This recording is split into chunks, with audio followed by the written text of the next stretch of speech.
The elevator doors opened on the 42nd floor, and the city below looked like something that belonged to someone else entirely.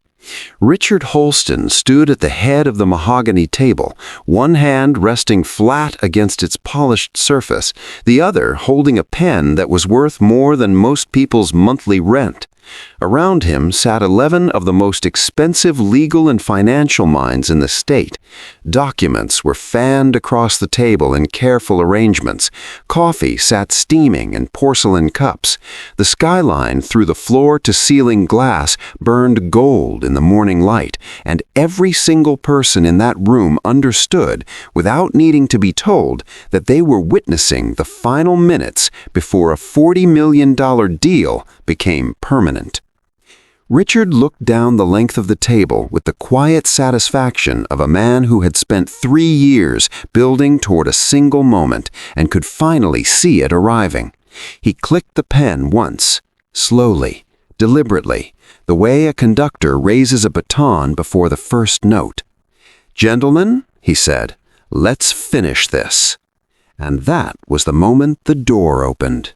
No knock, no announcement, no phone call ahead of time, just the sound of the latch releasing and the slow, steady entrance of a woman who looked as though she had stepped out of a different world entirely and had not lost a single step of confidence in doing so. She was old. That was the first thing the room noticed. Old in the way that certain people are old, not fragile, not confused, but worn the way river stones are worn, smoothed by time into something harder and quieter than what they had started as. Her coat was pale gray wool, decades past its best season, but clean and carefully kept. Her shoes were flat and simple, scuffed at the toes. Her white hair was pinned neatly behind her head, and her hands, thin and veined with age, were completely still at her sides.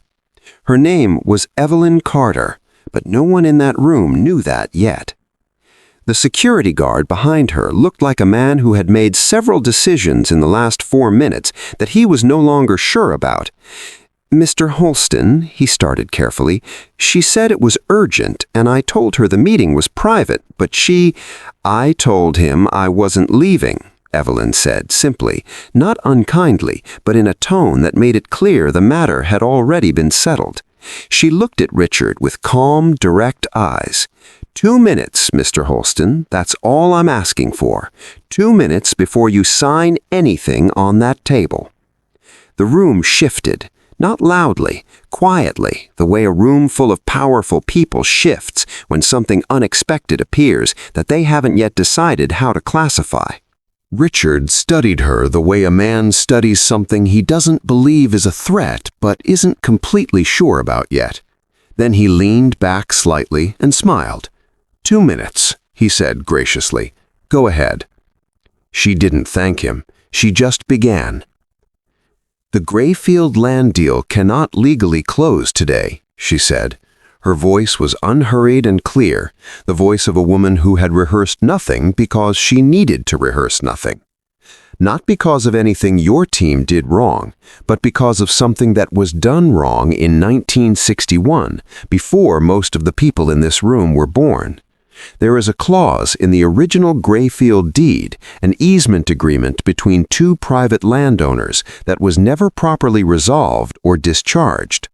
It was filed in a supplemental deed registry that the county used briefly in the late 50s and early 60s, before they moved to the centralized system. Most title searches don't go near it. Yours didn't.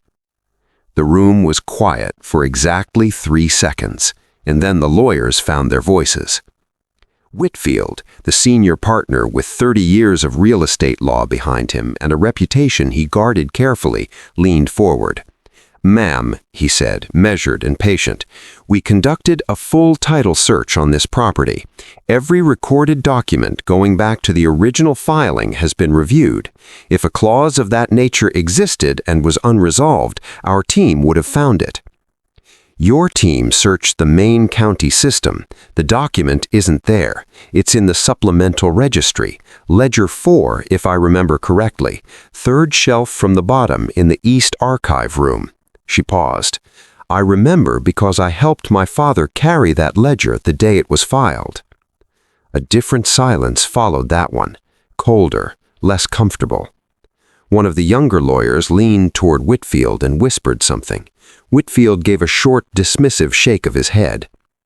Richard Holston had not changed his expression, but something behind his eyes had moved, a small, careful recalculation running just below the surface of his confidence, invisible to most of the room.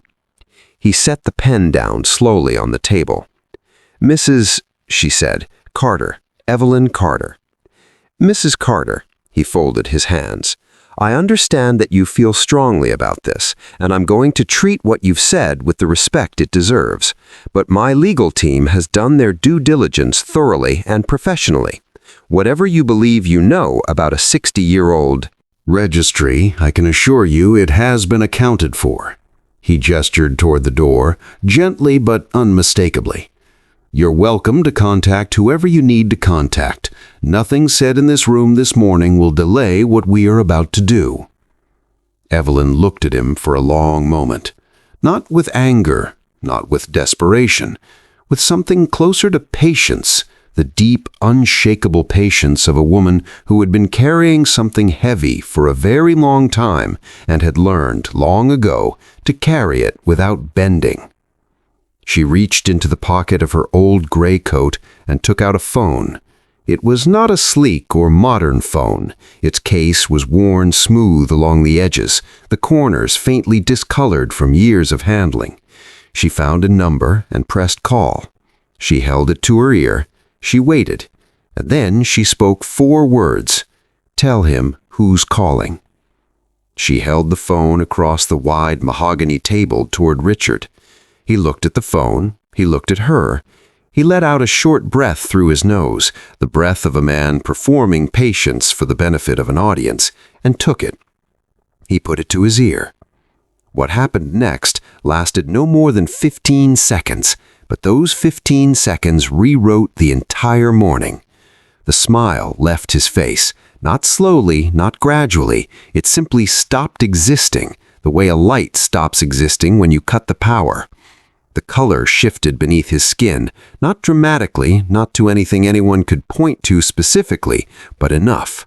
His eyes dropped a fraction of an inch, moving inward rather than outward, the way eyes move when the mind has just received information it was completely unprepared for and is working very fast to understand its implications. He did not speak into the phone. He only listened. Then he stood, quietly, carefully, the way a man stands when he is trying very hard not to show that his legs have become uncertain beneath him. He walked around the end of the table, still holding the phone to his ear, and walked out of the boardroom without a word to a single person in the room. The door clicked shut behind him. 21 people sat around $40 million in absolute silence. Nobody moved. Nobody spoke. The lawyers looked at each other with expressions that had lost all of their professional composure and found nothing underneath to replace it with. The investment executive stared at the empty chair at the head of the table. The assistants near the walls stood very still, as though movement itself might make things worse. Evelyn buttoned the top button of her coat. She picked up her bag. She looked around the room one final time, not with victory in her eyes and not with satisfaction, with something older than both of those things. Something that looked, more than anything else, like the particular exhaustion of a person who has told the truth for a very long time and is only now, finally, being heard. She walked out of the boardroom the same way she had entered it, without hurry, without ceremony, without looking back. Richard Holston did not return to the boardroom that morning. In the hours that followed, Whitfield made calls he had never expected to make. A junior associate was sent to the county archive with instructions to locate a supplemental deed registry from the early 1960s. The associate called back 40 minutes later, and the tone of that call was the tone of someone who has found something they genuinely hoped they would not find. Ledger 4, third shelf from the bottom, East Archive Room. The clause was exactly where Evelyn Carter had said it would be, an easement agreement from September of 1961, referencing a shared boundary line between two landowners, one of them a man named Thomas Carter, Evelyn's father, that had been designated as requiring formal mutual discharge before the land could be transferred without legal encumbrance. It had never been discharged. The county clerk who processed it had retired the following year, and the supplemental registry had been quietly absorbed into the archive when the centralized system came online. No one had flagged it. No one had gone looking for it. Every transfer of the Grayfield property since 1961 had been built, without knowing it, on that single unresolved agreement. And Evelyn Carter had known. She had known for decades. She had brought it forward twice before, once in the late 1980s when the land first began attracting serious development interest, and once in 2004 when a regional firm had come close to a similar deal. Both times she had been politely redirected. Both times she had been told that the matter was too old and too small to revisit by men in suits behind large desks who had decided what was important before she had finished speaking. She had gone home both times. She had waited, because she understood something that no amount of money or authority had ever taught Richard Holston, that a truth does not expire. It simply waits. The voice on that worn old phone belonged to a retired federal judge who had known Evelyn Carter for 40 years and who had, at her quiet request some months earlier, reviewed the original deed documentation himself. When Richard Holston heard that voice, recognized that name, he understood in an instant that this was no longer a morning about a land deal. It was a morning about how badly wrong something had been for a very long time. The Grayfield closing did not happen that Tuesday. It did not happen for a long time afterward. What followed was a full legal review, a formal title dispute, and a process of resolution that would eventually require the kind of careful, unhurried attention that should have been given to an old deed registry 60 years ago by someone who had simply not taken the time. Evelyn Carter went home that morning on the same bus she had taken to get there. She sat near the window and watched the city move past outside, and she thought about her father.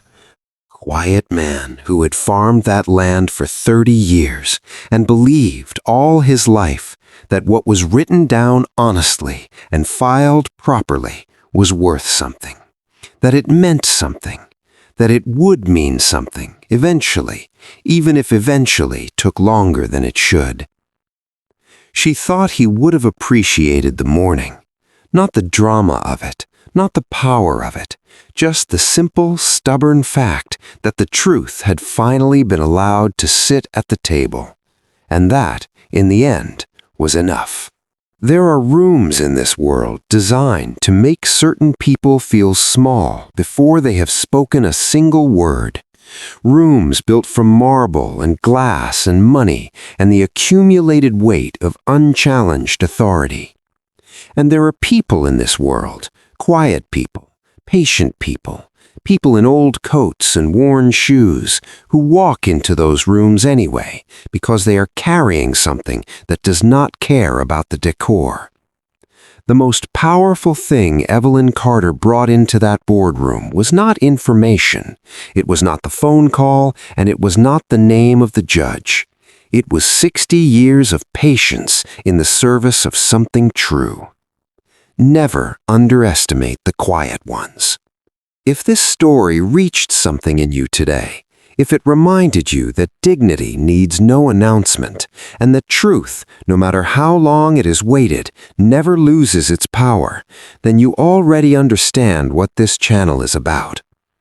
At Silent Paws and Brave Hearts, we believe in the stories that don't make headlines, the ones carried quietly by ordinary people across extraordinary years.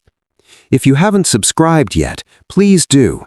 It costs you nothing, and it means everything to keeping these stories alive.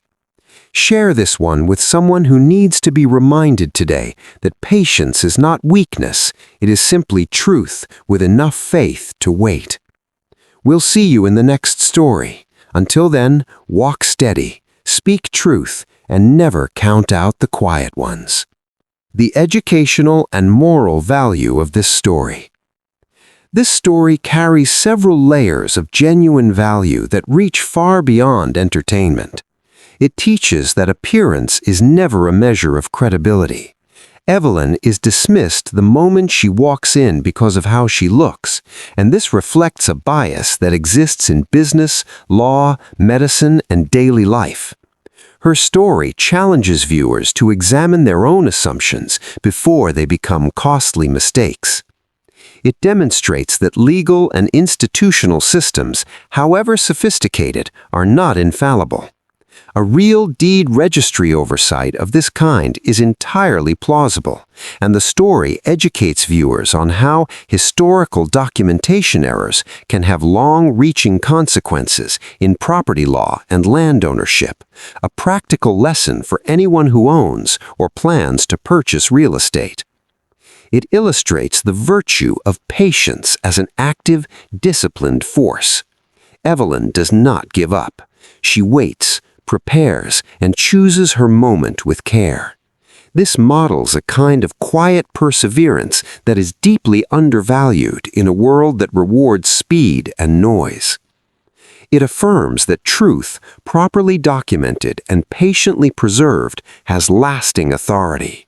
No amount of money, prestige, or legal apparatus can permanently suppress what is accurately recorded and honestly held. And finally, it reminds older viewers in particular that experience, memory, and quiet knowledge accumulated over a lifetime carry a weight and wisdom that no boardroom full of credentials can simply dismiss, even when it tries.